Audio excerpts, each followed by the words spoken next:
Bliss and power every hour. GQ, Uncle Niggas Quan on the scene. Over here just in a mid-workout. Wanted to break some bread with the fam, send some love. Been an exceptional day. Got the crib cleaned up. Got to speak with my B.MOE, break some bread with her. That was real good. We had a really dope conversation. Really good conversation. Such a blessing to be able to. It's a blessing when you have carried yourself with such a maturity and showcased so much growth over the years that your parents and the blessed beings that you have chosen to incarnate through see you as a peer in regards to being an adult, not necessarily like you're equal to them as far as, because that's always your parent. You should always give them a different level of recognition and honor just off the GP alone that you chose to incarnate through. So you always, just by choice, put them in a space of reverence. Not that you need to just follow everything that they say as an adult, for sure. Like, you don't have to follow everything that they say, but just a space of reverence and just understanding who they were, what they've gone through before you were born, you showing up on the scene, and what you actually helped bring out of them as you were growing up in life. They deserve that space of reverence. And it's an honor to be seen by them as a peer, as an adult. So, and you know this by certain conversations that you're blessed to be able to have with them. Like, they give you the opportunity to learn deeper aspects about them, things that they may not have shared with anybody else, but they're sharing with you because you showcase some sort of maturity on a soul level that transcends age. So even though they're your parent, they gave birth to you, they can talk to you as deep as the soul gets because they have respected your journey in your life. It's a blessing to be able to have those types of conversations, and it's a really one of the highest, if not the highest honor, because, like I said, this is a major choice that you made for your incarnation, choosing who you were going to be born from. And these people are already adults living lives when you came on the scene, and they would have to take care of you, or chose to take care of you when you couldn't take care of yourself. And maybe even when you were unappreciative because you didn't even know about life and you took things for granted, they still had to make sure that you had and gave to you and sacrificed in various ways for you.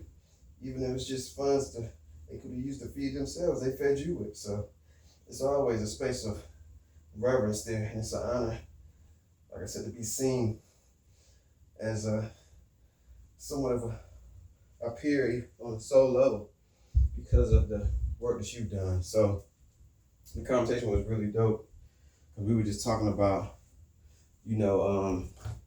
some of the shocks and awes that come with, like, when you're dealing with people and you're discovering sometimes that people can be of the most unfortunate character and choose to do things that are adverse to your goals and your visions and your dreams, and sucking energy from your life, and they'll do it, unfortunately, with a smile sometimes. And it's really surprising to come to that realization, because it's something, as a generator of energy, as a being who shines brightly based on just the favor that God gave them, that Supreme Being gave us, and the soul work that we have done. So we were able to incarnate with that Dharma, with that favor, with that light. People like to see that, and they can actually get jealous of it. They can be envious of it, and then see you as a target that they could use to be a psychic, to be a vampire to, whether it be psychically or emotionally, but energetic vampire, because they don't have that capacity on their own to generate their own light, either because they haven't done work in previous lives, or they choose not to do work in this life.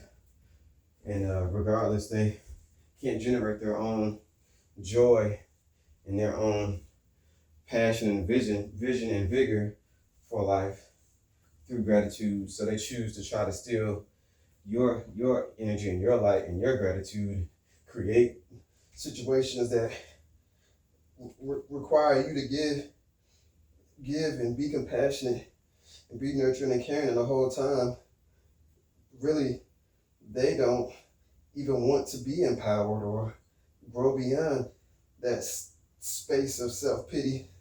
They want to stay right there because they enjoy that space. They enjoy those feelings, and they enjoy those feelings and the ones they can get from getting you to give them energy, even though they don't even know what to do with it nor want that energy that you're giving them of empowerment and accountability and integrity. They don't want that. They want the pity and the attention. And it's surprising to some, and not everybody is mindful of that. So this is why you give grace as much as you can for as long as you can, and you try to empower folks. Some people inherited these dispositions through their family, through their folks not doing certain work and being raised in certain environments. So in those forms, in those situations, you try to give grace and be an example as best you can.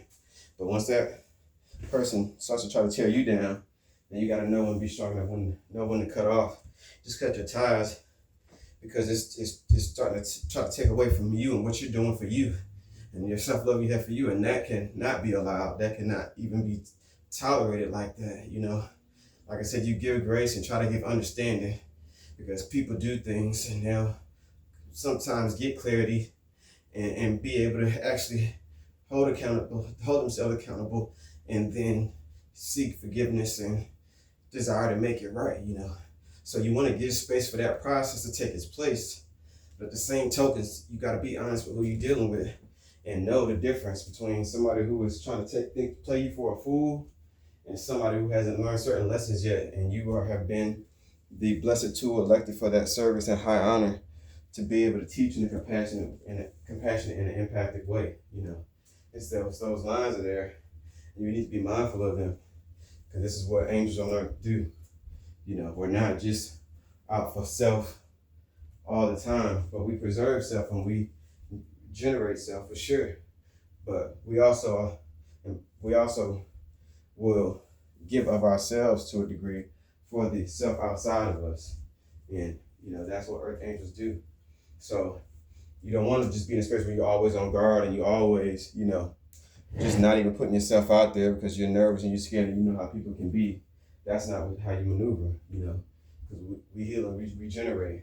But we also learn what seeds to pour into, what soil to pour our seeds into, I should say, excuse me. And, because you want to, we all have areas of life where we need someone to water and someone to shine light on, and someone to cultivate the soil, someone to give us nourishment and nutrients that we may not have gotten on our own. We all need that. And that's what makes us all blessed to be one, have one being as a social complex that we are.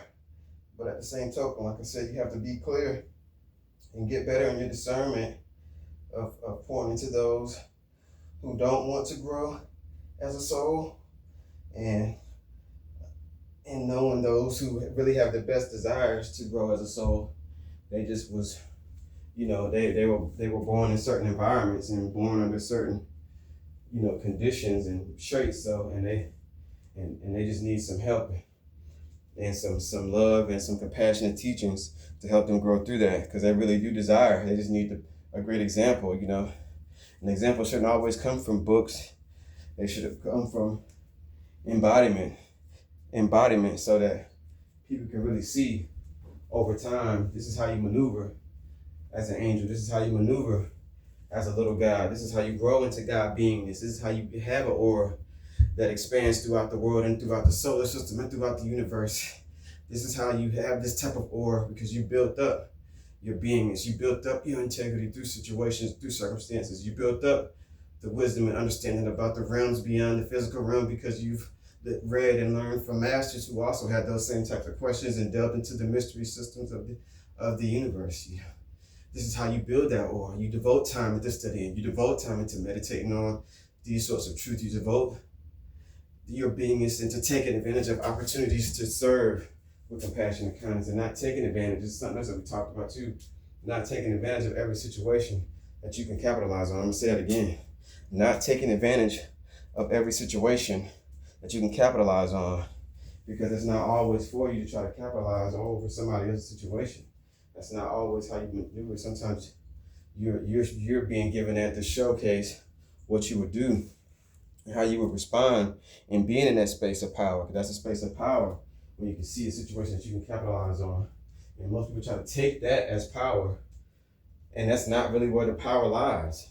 The power lies in your grace to be able to empower somebody else with that opportunity, with that understanding of what was going on and how they can grow in that situation. That's where the real power comes.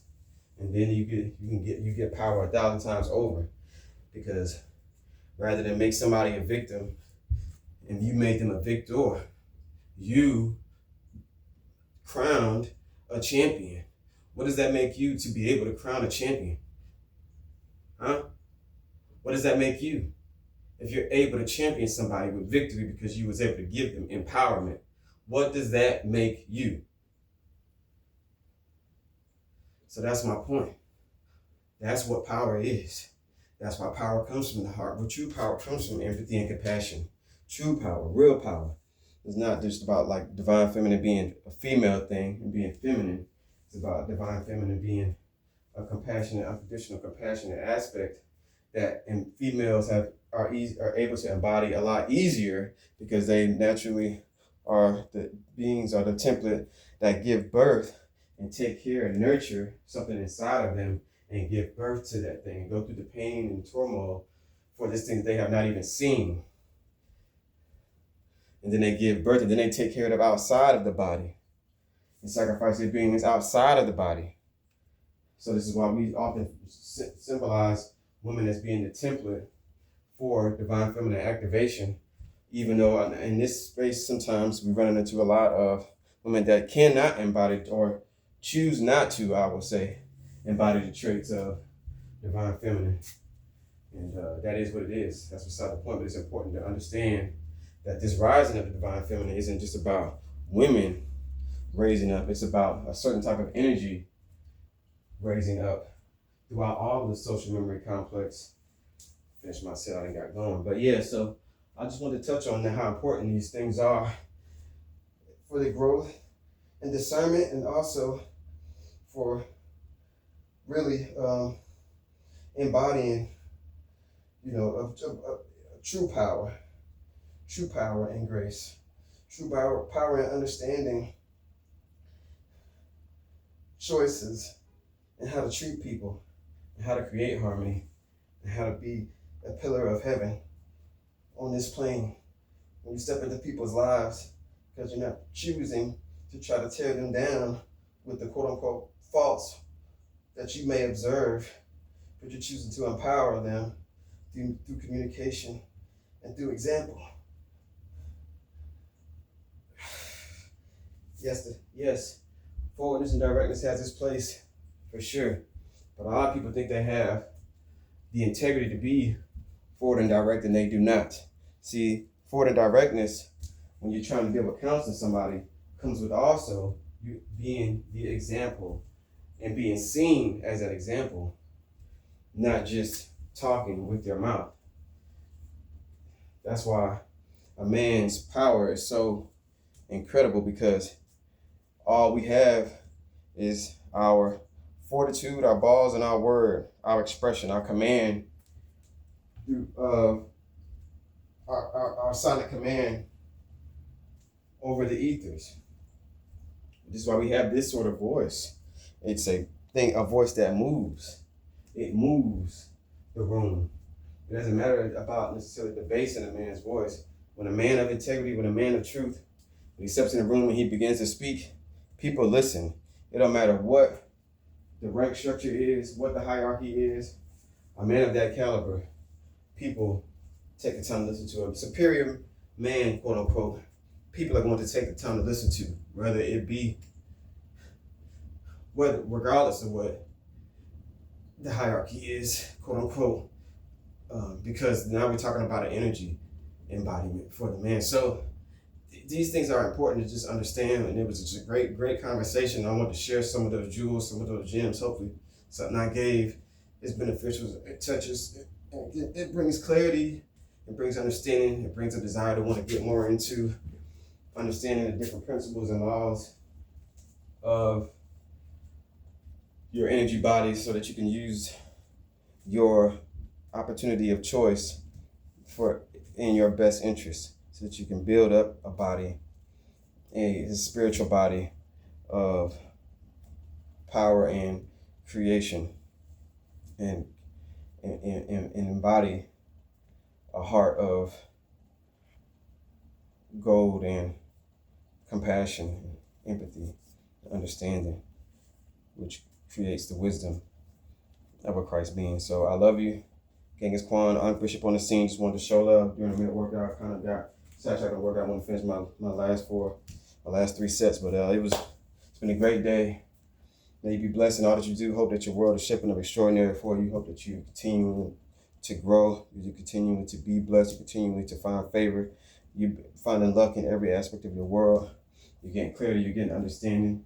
You're being blessed. You're creating great relationships and great opportunities and great doors opening up for you. Your body is healed. Your mind is healed. Your heart is healed. Your nervous system, your lymphatic system is optimized. Your circulatory system is optimized. Your respiratory system is optimized. Your muscular system is optimized. Your skeletal system is optimized. Your lymphatic system, your endocrine system is optimized. May every system within your body be optimized to its highest levels. May you be healed. May you be made whole. Bye for now, not for long. Commit to your great.